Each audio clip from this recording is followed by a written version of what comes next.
Hola, Hola, buenas noches, Augusto. profe. Buenas noches, Augusto, ¿cómo está? Bien. Augusto, ¿su merced presentó el parcial? Sí, profe. Sí, ¿Seguro? Voy a mirar porque... entré el viernes, ese era el viernes el parcial, eh, Sí, señor. y yo te dije que no iba a entrar el viernes, pero mandé la excusa, pero usted dijo y como era imposible, por eso entré el día viernes. No era que no fuera imposible, sino que necesitaba que me comunicaran efectivamente desde coordinación académica que su merced tenía la Sí, excusa.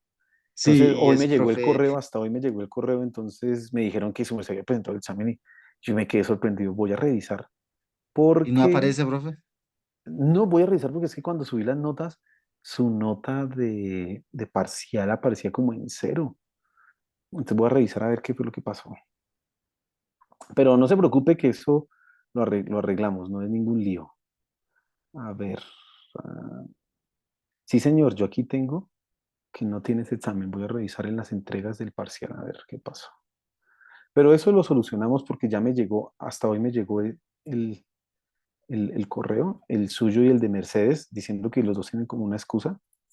Entonces, lo hacemos sin ningún problema. Bueno, buenas noches a todos los demás.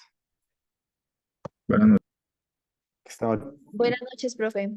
buenas noches. Estaba aquí solucionando algo con Augusto, entonces, mientras entraban ustedes. A ver.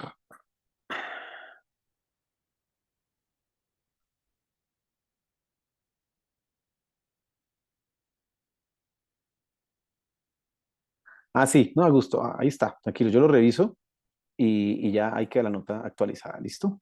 Listo, profe, Tranquilo. gracias, está asustado ya. No, ahí está. Lo acabé de ver y está ahí montado, pero no sé cuándo lo revisé porque no, lo pasé de largo. Quién sabe. Pero tranquilo que ahí está. Bien, una vez más, buenas noches. ¿Cómo me les va? Bien, bien. Bueno, vamos a iniciar el día de hoy con la clase.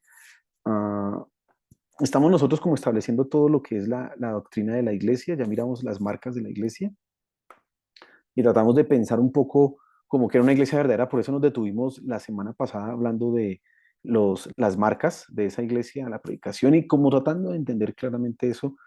Y a mí sí me interesa que ustedes como que puedan tener claridad frente a eso.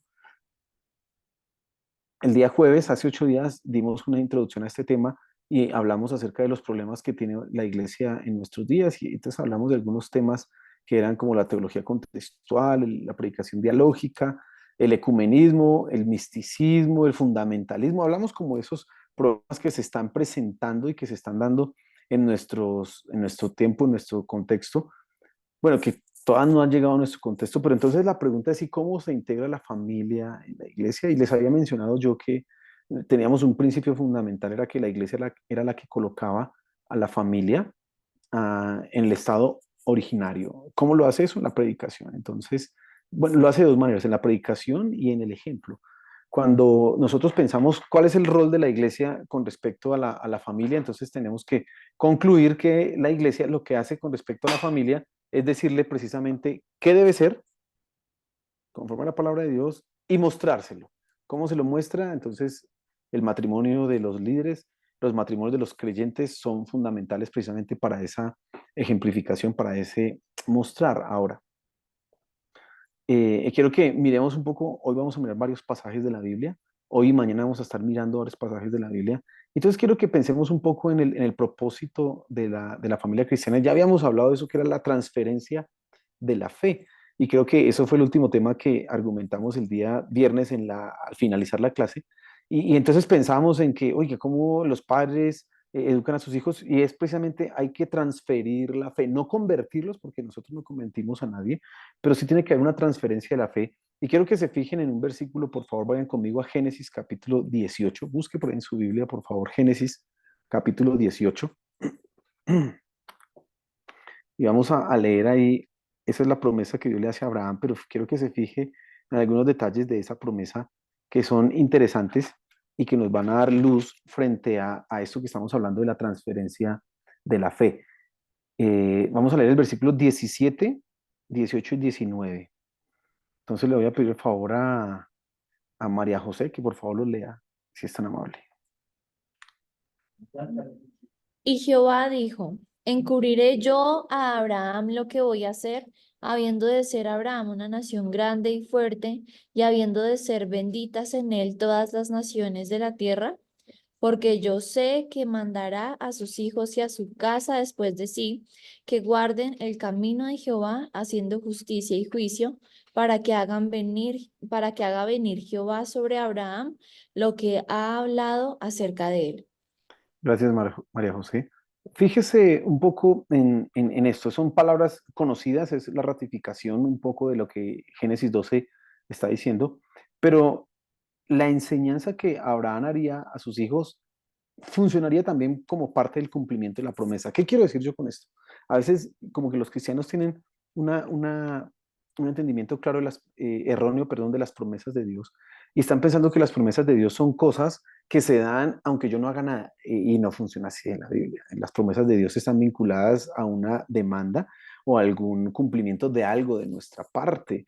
Sí, pensemos por ejemplo en la salvación. Nosotros entendemos que la salvación es ¿por qué? Por gracia. Sí, evidentemente, pero la Biblia dice en Romanos capítulo 10 que si creyeres en tu corazón y confesares con tu boca que Jesús es el Señor, serás salvo. Entonces, aunque la promesa está ahí de la salvación, si alguien no confiesa con su boca, será salvo, pues no, es lo que está diciendo básicamente Romanos capítulo 10.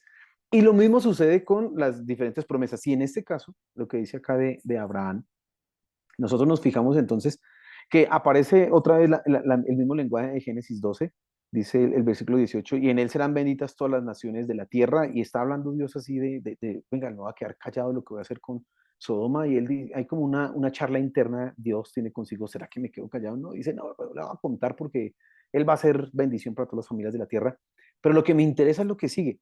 El versículo 19 dice, porque yo lo he escogido para que mande a sus hijos y a su casa después de él, que guarden el camino del Señor haciendo justicia y juicio para que el Señor cumpla en Abraham todo lo que él ha dicho. Ahora, a mí me gusta más la versión que leyó ahorita María José, porque dice, porque yo sé que él mandará a sus hijos.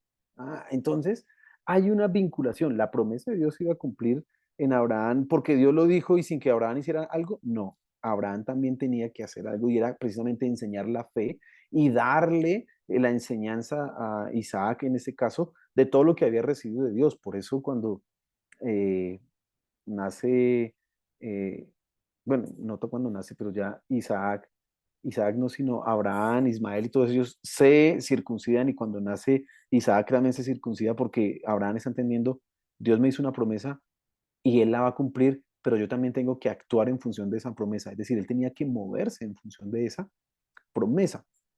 Entonces, cuando nosotros pensamos un poco en el cumplimiento de la promesa de Abraham, también tenemos que ver la tarea de Abraham con Isaac. Recuerden que Abraham, el padre de la fe, lo tenemos acá, pero también nosotros nos damos cuenta que él hizo una labor con Isaac. Muere Abraham e Isaac empieza a escuchar la voz de Dios, empieza ese camino que había empezado su padre, sigue adelante ese camino a Isaac le enseña a sus hijos, por eso en Jacob la idea de la bendición es, pero un deseo intenso, imagínense, ¿habría algún deseo intenso en Jacob de la bendición si Isaac no se lo hubiera contado? No, eso hacía parte de las discusiones de la casa, mientras estaban cenando, mientras estaban comiendo, de alguna manera Isaac le iba diciendo a su esposa y a sus hijos, Dios le prometió a mi papá que le iba a dar esta tierra.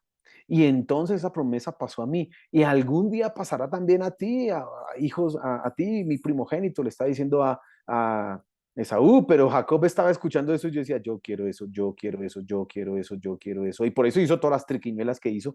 Y eso era parte de las discusiones. Claro, usted me puede argumentar, pero pastor, ahí o profesor, ahí en la Biblia también se dice que desde pequeñito ya estaba de alguna manera destinado, porque dice cuando iban haciendo ya le iba cogiendo, claro, Dios lo tenía de alguna manera elegido, pero si Isaac se queda con eso y no hace nada de enseñar a sus hijos, oiga, pues había perdido la cosa.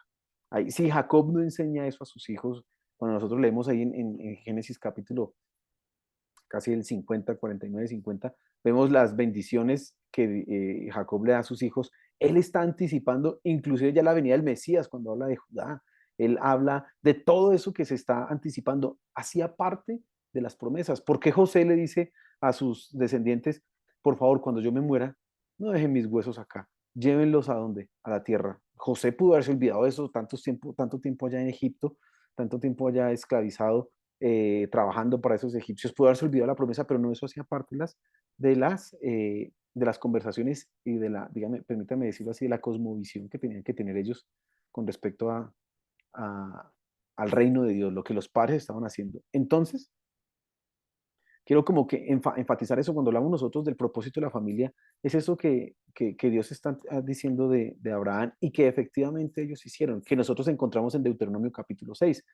Los que han leído Deuteronomio capítulo 6 recordarán las palabras que Dios le dice que Moisés le está diciendo al pueblo. Dice, y estas las escribirás en las puertas, en los dinteles, las escribirás en tales lugares, las repetirás a tus hijos al levantarse, al acostarse, las dirás por el camino. ¿Qué estaba diciendo Dios en eso? Es una labor pedagógica, una labor de instrucción, pero esa instrucción era con respecto a la palabra de Dios. No, la preocupación de Moisés no era como a veces es la de nosotros que aprendan a sumar, a restar, a multiplicar y todo lo académico. No, la preocupación de la Biblia es esencialmente que ellos aprendan el camino de Dios de manera subsidiaria o colateral. Ellos aprenderán a sumar, a restar, a multiplicar, a dividir y todo lo demás, pero lo fundamental para la vida, que es la palabra de Dios, debía ser algo que en el hogar se debiera formar.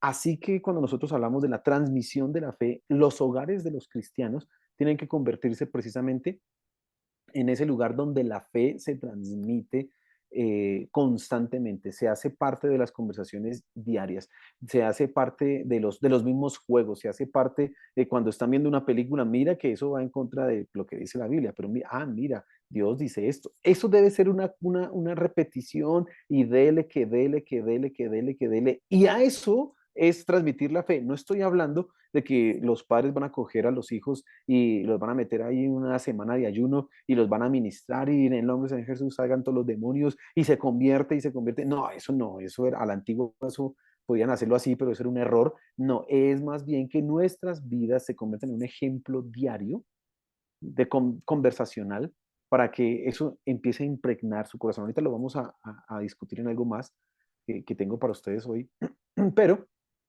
ese es el principio de transferencia de la fe. Quiero que vaya conmigo a Malaquías capítulo 2, versículo 15, por favor. Malaquías 2. Ese es otro versículo importante acerca del matrimonio. Malaquías capítulo 2. Y vamos a leer el versículo 15. Pues en realidad es varios versículos lo que está tratando, pero a mí me interesa el versículo 15. Entonces le voy a pedir el favor a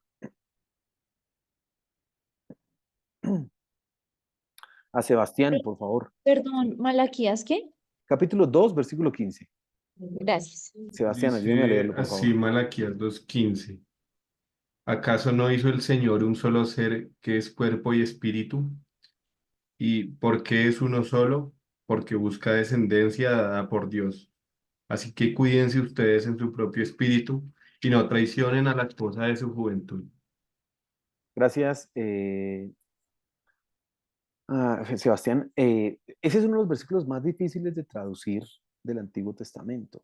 Y si usted se pone y lo mira en las diferentes traducciones, ahí hace una búsqueda, se da cuenta de las divergencias que hay porque es un tanto difícil, pero vamos a tratar de vislumbrar la idea central de ese pasaje que considero yo, y como el contexto lo está diciendo, y sobre todo como termina el versículo, es importante, dice, prestad atención, yo estoy leyendo la Biblia de las Américas, dice el versículo 15, la parte final, dice, prestad atención pues a vuestro espíritu, no seas desleal con la mujer de juventud, así que se está hablando del adulterio, se está hablando de romper la relación matrimonial, así que la primera parte, que es la más difícil de interpretar, está hablando de lo que leemos en Génesis capítulo 2, en el versículo 24, 25, recuerdan que dice, por tanto, dejará al hombre a su padre y a su madre y se unirá a su mujer y los dos serán una sola carne. Está haciendo referencia a Malaquías a esa idea. El libro de Malaquías es escrito a los sacerdotes. El profeta Malaquías, de alguna manera, habla al pueblo en general, pero sobre todo y específicamente a los sacerdotes, porque habían unas prácticas que no eran correctas. Entonces, esos sacerdotes estaban ofreciendo ofrendas que no correspondían, estaban como cansados de fijarse en la ley. Y entonces el libro de Malaquías, ese es el contexto que rodea el libro de Malaquías, y aparece esto. Parece que los matrimonios de los sacerdotes tampoco estaban siendo lo más correctos, y entonces se les está recordando el propósito del matrimonio, pero agrega algo aquí importante que no se menciona en otros contextos, que sí es acá importante. Dice, uh, ¿y qué, ¿y qué hizo este mientras buscaba una descendencia de parte de Dios? Es decir, Si Dios hizo al hombre y la mujer una sola carne, el propósito de esa unión era que la descendencia que ellos tuvieran fuera una descendencia ¿para quién? Para Dios. ¿Y qué rompe esa descendencia? El adulterio, la separación. Entonces, fíjate cómo los temas que hablamos nosotros acá de transmitir la fe se vuelven relevantes de manera práctica, porque no es solamente algo conversacional, como mencioné ahorita, algo que yo menciono en la mañana, en la noche, al acostarme, le hago el devocional a los niños, sino es en cómo yo vivo mi relación marital, cómo se da el matrimonio. Si el matrimonio es un continuo conflicto o hay separación, eso de alguna manera va a romper la formación espiritual de los hijos. Muchos padres no logran como captar esta responsabilidad tan importante, pero la Biblia la muestra acá en este versículo que acabamos de leer específicamente. Y entonces es importante volver como a resaltar esto. Hay un escritor, y les recomiendo que lean el libro, se llama John Piper, creo que ya se los había mencionado, eso se llama Pacto Matrimonial. Y la conclusión del libro de Pacto Matrimonial de John Piper, básicamente él argumenta es, entre los cristianos no debe haber separación, bajo ninguna circunstancia, dice él. Ni siquiera la salida que nos dio el Señor Jesús en Mateo capítulo 19, que es por causa de adulterio. Ni siquiera, él decía. Su argumento es mucho más amplio, simplemente yo le estoy mencionando acá un pedacito, un fragmento, pero lo que dice Piper es que, hablando del matrimonio, es que nosotros al representar el amor de Dios por la iglesia, si nos separamos, estamos diciendo que el amor de Dios también se puede separar de la iglesia, y eso no es así. En la Biblia no se muestra que el amor de Dios se acabe con respecto a la iglesia. Pero también piénsalo en lo que estamos hablando acá con respecto a los hijos. Si Dios hizo al hombre y a la mujer una sola carne, y el propósito, y uno de los propósitos de ser una sola carne, precisamente era levantar una descendencia santa.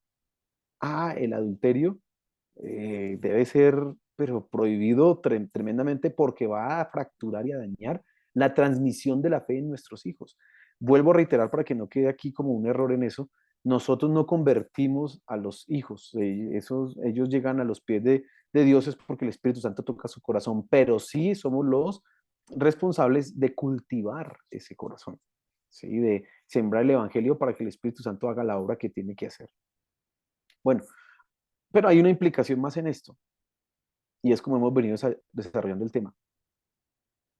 Si el matrimonio representa la imagen de Dios, como he dicho y he argumentado acá, y según Efesios 5, la iglesia, entonces, al ser la novia de Cristo, o la esposa de Cristo, también al estar unida con Cristo, porque eso es lo que dice Pablo en Efesios 5, debe preocuparse por levantar una descendencia santa. Es decir, las iglesias siempre deben estar evangelizando y trayendo hijos para el reino de Dios. Siempre, siempre, siempre.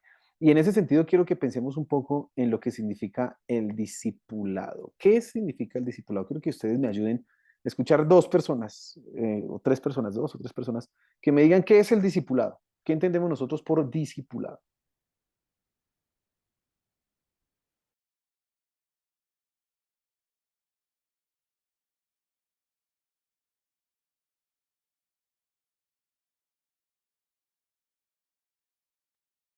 A ver, Sara.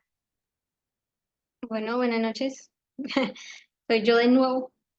Eh, Profe, pues yo tengo entendido que el discipulado, pues desde mi concepto, ¿no? Es cuando una persona se convierte a Cristo, la iglesia toma a esa persona da un crecimiento, un proceso de conocimiento bíblico, de explicarle qué es lo que dice la Biblia, de estar acompañando a esa persona, de estar pendiente de ella. Entonces, ese proceso se llama también consolidación, por decirlo así. Y ya el discipulado es como tal el proceso de enseñarle la Biblia, de corregir, de explicarle cómo poner en práctica la Biblia. Y pues es un proceso un poquito más largo que la consolidación, porque un discipulado requiere tiempo, requiere esfuerzo, requiere conocimiento también de la persona que está enseñando, requiere varias cosas.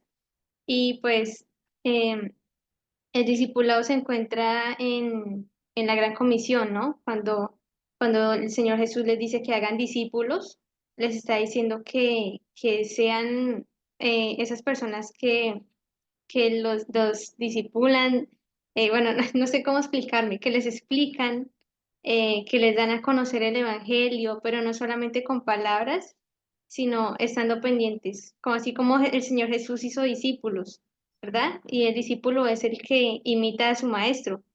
Entonces, los discípulos que nosotros debemos hacer deben ser reflejo de nuestro maestro, que es el Señor Jesús, pero también nosotros debemos ser el reflejo de Jesús para que ellos, por decirlo así, nosotros reflejemos a Jesús y ellos puedan seguir a Jesús a través de nosotros. Entonces, el discipulado es básicamente eso, enseñar la palabra a la persona, estar pendiente de ella y pues hacer lo que hicieron los apóstoles.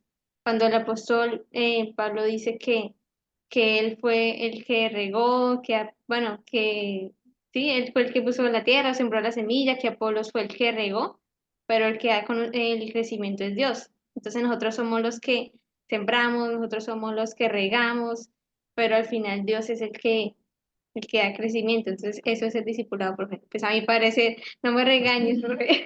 No, está bien, tranquila, solo quiero escuchar eso. Pastora Nubia, cuénteme usted qué considera que es el discipulado.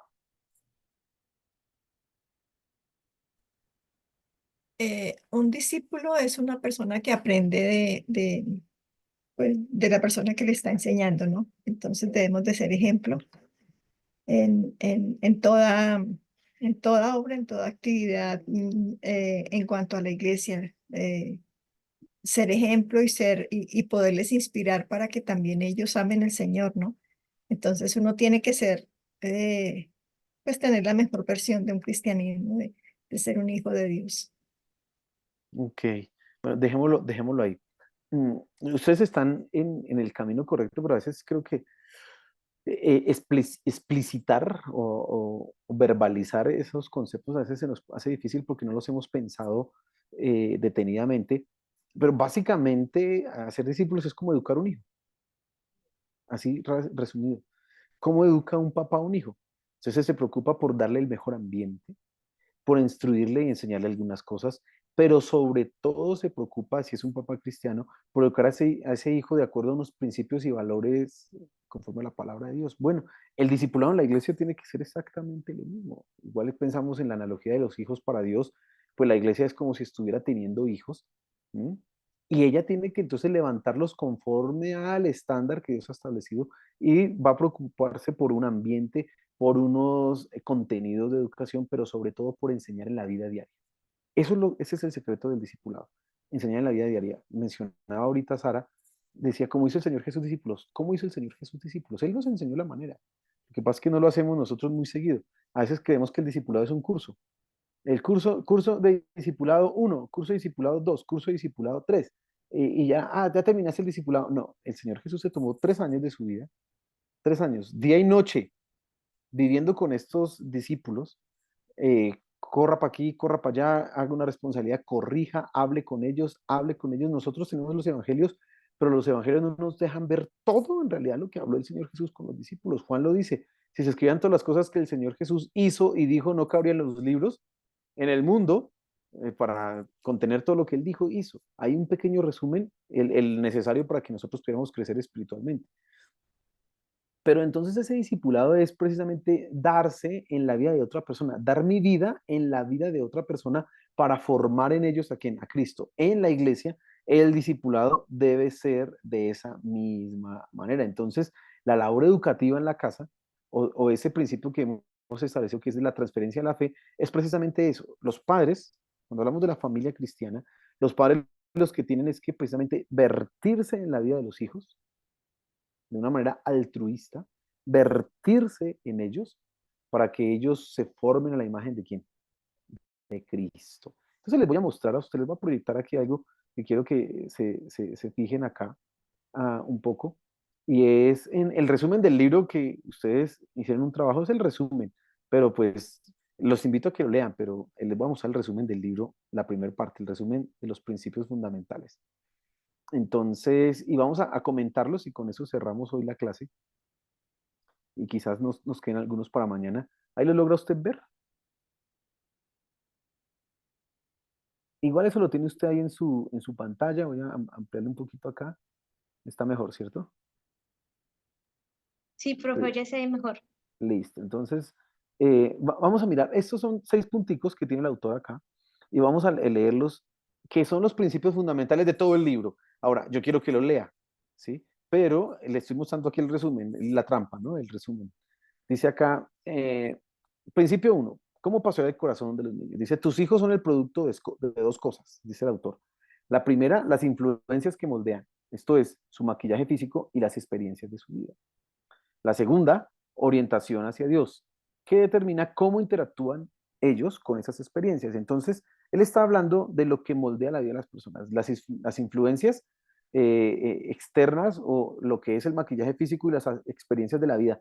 ¿Qué le ha sucedido en su vida? ¿Cómo vino a la vida? Si vino con alguna falencia física, si vino con alguna habilidad. Todas esas cosas son lo que con el primer producto o la primera influencia que tiene en los hijos. El segundo es cómo sus corazones interactúan frente a esas experiencias y frente a lo que les da la vida. Entonces dice acá, la paternidad involucra, 1, el proveer las mejores influencias que moldeen. 2, el pastoreo cuidadoso de las respuestas de tus hijos a aquellas influencias. Y mire, los que son papás, los que van a ser papás, los que ya fueron papás, etcétera, bueno, mire lo que en realidad debiera ser un matrimonio, unos padres cristianos con sus hijos. 1, dar el mejor ambiente para sus hijos. ¿Qué es dar el mejor ambiente? No es tener la mejor casa, aunque si se puede, pues excelente. Pero el mejor ambiente es tener un lugar en donde si hay conflictos son solucionados a la manera bíblica, son tratados a la manera bíblica, en donde reina la paz, donde reina el gozo, en donde, por ejemplo, las influencias que reciben ellos no son las influencias de la televisión o de Netflix o de YouTube o del celular, sino son las influencias sanas, correctas. Estamos en este mundo en donde la información está aquí a la mano, a pedir de boca uno tiene toda la información, pero uno, un padre responsable, no va a permitir que su hijo ingrese a ese mundo de la información sin ningún filtro, sin ningún control, con un control parental lo va a hacer, es decir, va a estar pendiente de qué influencia le llega a mi hijo. Eso por un lado, pero también va a ser, le decía yo, que las conversaciones, todo lo que entra en la mente de esos muchachos sea el evangelio. ¿Cómo se hace esto? Bueno, cuando usted lee el libro, se da cuenta de muchos ejemplos de eso, pero la oración que se hace antes de comer. Entonces, antes de comer, vamos a darle gracias a Dios por la comida, pero a veces la hacemos ya rutinaria, explicarles por qué, de vez en cuando. ¿Tú sabes por qué es que damos gracias a Dios? Sí, porque nos dio la comida. ¿Y cómo nos dio la comida? Y entonces tú entras a un tema teológico, la providencia de Dios, cómo Dios cuida el mundo, cómo Él dirige todas las cosas, cómo Él lo sostiene. Tú no le vas a decir ese tema teológico, bueno, te voy a enseñar una doctrina teológica. No, tú no le vas a decir eso, pero le vas a decir, Dios es el que se encarga que haya lluvia. Y Él se encarga que salga el sol. Y entonces las maticas dan su fruto y entonces tenemos las cosechas y así es que llega a nuestras manos. Pero también tu papá recibe un trabajo que Dios le ha permitido tener y él trabaja y vamos nosotros al supermercado y compramos. Eso es enseñar al hijo en un ambiente que es espiritual. Pero lo segundo que hay que hacer es pastorear las respuestas de los hijos. Es que, bueno, digamos que esto es un poco largo, pero se lo voy a resumir así básicamente. Si nosotros queremos formar discípulos en la iglesia, tenemos que trabajar no en sus conductas externas, sino en sus conductas internas, es decir, en su corazón, lo que hay en su interior. ¿Qué quiere decir eso? Los hijos van a responder a las circunstancias externas. Entonces, por ejemplo, volviendo al ejemplo de la comida, un día usted hizo, a ver, qué a la brócoli, a la gente a veces como que, o el coliflor, ay, que el coliflor no me gusta, usted hizo coliflor, no sé qué hizo, dijo, ay, a mí no me gusta eso. Él ya está mostrando no solamente un desagrado frente a una comida, sino está mostrando una respuesta del corazón. Y tú tienes que pastorear esa respuesta. ¿Cómo se pastorea esa respuesta? Es, ¿y por qué no te gusta? Ah, es que sabe feo, te va a dar una respuesta. ¿Y acaso es que tienes que esperar que todo lo que sepa rico es lo único que te puedes comer? ¿Qué es lo que tú estás esperando de la vida luego? Y tú empiezas a llevar al hijo, a ese muchacho, a entender que, por ejemplo, no todo en la vida lo que recibimos es alegre. Y ustedes que ya son grandes, ya se han dado cuenta y han descubierto que no todas las cosas que recibimos en la vida son alegría y felicidad. Y ese niño necesita empezar a ¿qué? A aprenderlas. Con el simple ejemplo del brócoli, él va a empezar a entender, ok, hay cosas en esta vida que no son tan agradables, tan apetitosas, pero que son necesarias, como por ejemplo que Dios me forme a través del dolor.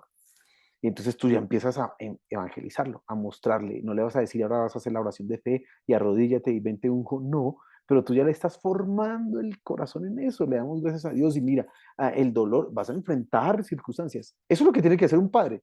Con todo lo que sucede, y llega la niña, ay mamá, es que yo estoy sola porque mis amigas me hacen bullying o mis amigos me hacen bullying. Y entonces tú empiezas a hablarle, ¿y por qué crees que pasa eso? Ay, porque no les caigo bien. ¿Y por qué crees que no les caigo bien? Ay, no sé, mamá, eso se llama pecado, mijita. Porque en el mundo hay pecado.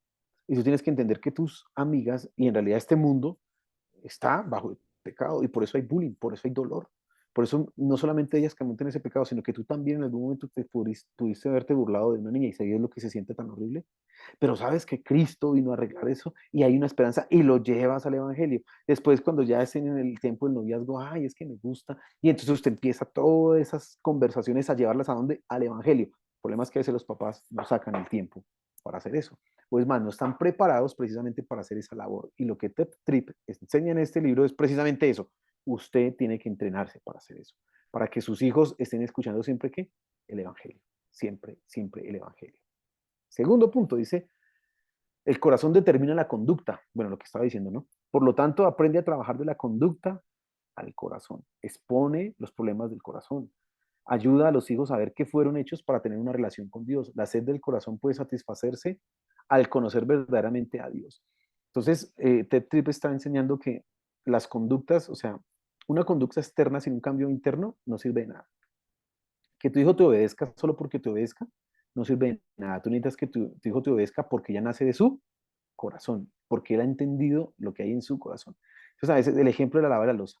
Hijo, ve a lavar la loza. Entonces ellos van de mala gana, ¿no? Ah, que no sé qué, siempre me mandan a mí, siempre me toca a mí, o se fueron a pelear con el hermano, hoy le tocaba al otro y no lo hizo, etcétera. Van a discutir. Y tú necesitas empezar a trabajar en eso.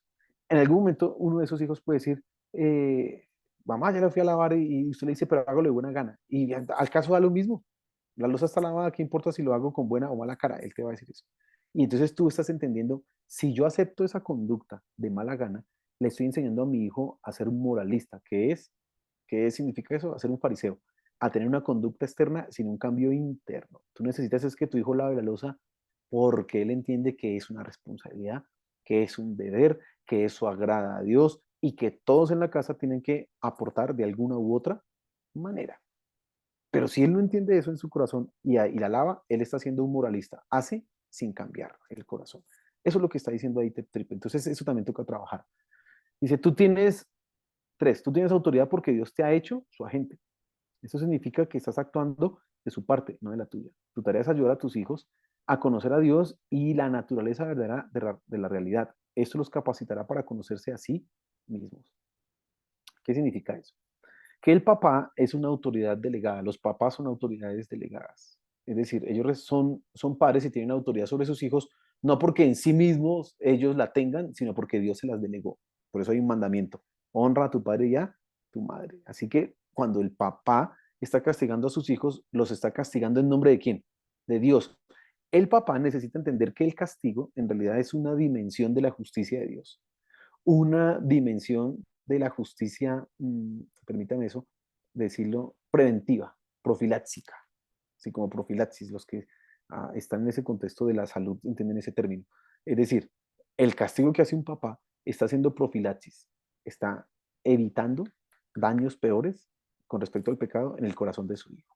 Por eso el castigo, la autoridad en casa, el castigo, y no estoy hablando del castigo físico necesariamente, sino el castigo en todas sus vertientes, todas sus variantes, es necesario y exigido por los padres. Si no se hace, el corazón de los hijos se va a ensoberbecer en contra de la autoridad de Dios. Porque si un papá le quita el castigo porque piensa, no, es que es malo, es que eso lo daña, el niño va a empezar a crecer pensando que el juicio de Dios y el infierno es injusticia. Es más, aunque papá y mamá castiguen a su hijo, aún así lo va a pensar, el corazón es pecaminoso, pero tendrá mucho menos asidero en su interior esta idea y este concepto. ¿Así estoy siendo claro? Bien. Cuarto. Bueno, decía en el tercero, tu tarea es ayudar a tus hijos a conocer a Dios y la naturaleza verdadera de la realidad. Es decir, los padres evangelizan, pero también le muestran la realidad a los hijos. ¿Qué es la realidad? Que el mundo es un mundo caído, que el mundo fue hecho por Dios, pero está caído y que puede ser redimido. Así que ellos tienen que tener los ojos abiertos en lo que hacen en el mundo. Él tiene que mostrarles la realidad, que va a haber dolor, que va a haber tragedia, que va a haber pérdidas, que va a haber fracaso. A veces los papás como, no, yo no, mi hijo no quiero que fracase, eso es una ilusión y una fantasía, porque en este mundo vamos a fracasar, en este mundo vamos a tener dolor, en este mundo vamos a experimentar tragedia. Eso no se puede evitar. ¿Por qué? Porque el pecado lo va a hacer. Cuarto, debido a que el fin principal del hombre es glorificar a Dios y gozar de Él para siempre, debes crear tal cosmovisión en tus hijos, debes ayudarlos a aprender, esperen que yo aquí ya no alcanzo a leer, que solamente en Él se encuentran, ay, perdón, es que ya, se encontrarán a sí mismos, ya, es que lo tenía corrido. Entonces, la labor, fíjese lo que está diciendo ahí el autor, que el fin principal del hombre es glorificar a Dios y la labor de los padres es enseñarle a sus hijos esa cosmovisión. Así que usted tiene que empezar a hablar a sus hijos, vas a lavar la loza porque eso agrada a Dios, no porque me haces caso a mí, no porque solamente es una responsabilidad en la casa, es porque eso agrada a Dios. Por ejemplo, el esposo le va a decir a sus hijos, le va a enseñar, ¿sabes por qué yo amo a tu mamá? Y por qué yo busco siempre tenerla bien hermosa, tener que se vea linda ella y le compro sus joyas y sus cremas y todas sus cosas, porque eso agrada a Dios, porque es lo que Dios hace con la iglesia. Y entonces el hijo está aprendiendo, ok, hay amor de parte de mi papá, pero en realidad mi papá lo hace por algo mucho más significativo y eterno que es glorificar a quién, a Dios. ¿Yo por qué trabajo? Porque glorifico a Dios con eso. Eso es fundamental y los muchachos necesitan empezar a meterse en eso. 5. Los objetivos bíblicos deben ser logrados a través de métodos bíblicos. Por lo tanto, deben rechazar los métodos sustitutos que presentan nuestra cultura. ¿Cuáles son los métodos que no son bíblicos que presentan la cultura? Educación, ay, es que se llama eso. Una educación amigable, creo que se llama así. Entonces, el papá ahora es amigo del hijo y entonces habla con él de tú a tú y el castigo físico en ese caso es prohibido, etcétera, porque necesitamos formar en ellos, entender la confianza. Todo eso no es bíblico, ¿no? La Biblia en Proverbios y en muchos pasajes nos enseña claramente cómo es el asunto. Y aquí el punto 6 no lo aclara. Dios ha dado dos métodos para la crianza de niños. Son uno, la comunicación y la vara. Estos métodos deben entretejerse en la práctica. Tus hijos deben ser conocidos y comprendidos. Es decir, tú debes conocer bien a tus hijos y comprender. Debes saber que tus hijos no son lo mejor, sino que son pecadores. Pequeñitos, pero pecadores. Así que tú no debes esperar, por ejemplo, que hagan las cosas bien. Tú debes saber, van a cometer errores. Y debes estar preparado para corregirles esas cosas, ¿sí? Dice, por lo tanto se necesita una comunicación significativa, también necesitan autoridad y firmeza, por lo tanto se necesita la vara. La vara funciona para subrayar la importancia de las cosas de las que hablas con ellos. No estamos hablando de la vara como vamos a cogerlo a juguete y si se levanta, eso así se llama crianza respetuosa, gracias por decirlo, Sebastián. No es que no estamos hablando ni argumentando a favor de eso, no, sino que la vara en la Biblia es un recurso precisamente para acabar con la necedad, bien dice ahí, la necedad está ligada al corazón del muchacho, pero solamente la hora de la corrección lo apartará de ella. Algunos autores que hablan de esto, voy a dejar de compartir. Ya, o sea, ya ahí les di la copialina para que el resumen. Me hace acordar cuando yo estaba en el colegio nos ponían a leer el Quijote de la Mancha y uno iba y compraba en la librería el resumen y eran 20 hojitas y ya lo leí. Así estamos igual ahorita. Pero bueno, yo los invito a que lean, ¿no? Entonces, mire, ay, se me olvidó, se me fue por ponerme a hacer chistes. ¿Dónde iba? Espérese que me puse a hacer chistes y se me fue la paloma. Ya. La Biblia coloca la vara, ¿no? Como el camino para sacarlo de la necedad al muchacho. Entonces, hay unos parámetros para eso. No estamos diciendo que se debe levantar a los hijos a juguete a todo momento. No, no, no, no. Hay unos parámetros. Hay hijos que en su vida, como que Dios los bendijo desde el comienzo, como con una sumisión, una sujeción a sus padres que no necesitaron un correazo nunca. Pero hay otros, como yo, que sí necesitamos varios cuerazos y bien dados, porque no, no, no, eso no entraba de otra manera. Entonces, tú tienes que conocer tu hijo. ¿Sí? Si tienes dos o tres hijos, probablemente el mayor no necesitó, el del medio un poquito más y el último, mejor dicho, es que casi se me acaba la correa con ese muchacho. Pero tú tienes que conocerlos. Pero también el libro de Proverbios dice, corrige a tu hijo, pero no se apresure tu alma para destruirlo. Es decir, porque llega un momento en que a veces los papás castigan con ira y eso tampoco es correcto.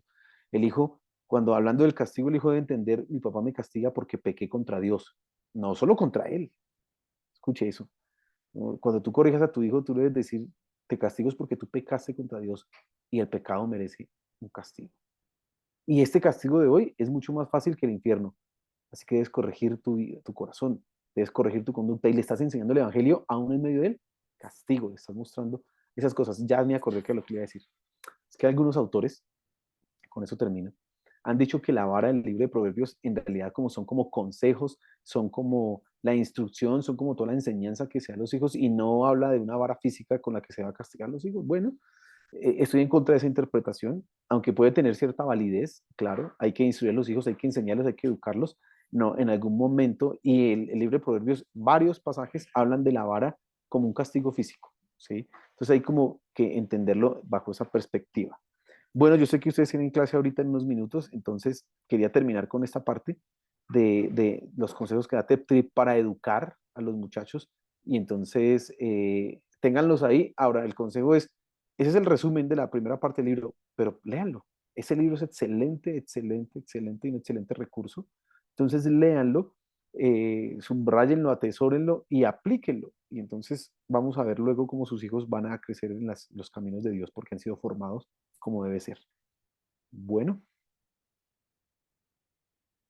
mañana que tenemos entonces clase, nos vemos a las 6:20 y continuamos adelante con el tema. Vamos a mirar los límites que tiene la iglesia con respecto a la familia. Listo, vamos a ver un tema que es familia versus iglesia. Vamos a leer varios pasajes de la Biblia y vamos a discutir de eso. Bueno, entonces, bueno, mañana nos vemos. Dios les bendiga y que les vaya bien con el resto de las clases que tienen hoy. Gracias, profesor. Gracias, Gracias, profe. profe. Que Dios le Gracias. bendiga. Bueno, hasta luego. Gracias, profe. Gracias, profe.